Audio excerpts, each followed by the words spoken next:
I'm Terry Kingston. I'm the Deputy Maintenance Manager at Tylney Hall Hotel. We look after all the maintenance of the hotel. First thing we do when we come in the morning is we check the operations list and the essential maintenance and make sure that everyone's happy and the guests are happy.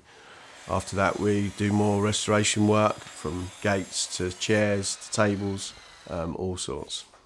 We have an array of skills here, from electricians, there's some plumbers and some carpenters. The company's had lots of different training programs that will help you with those type of skills.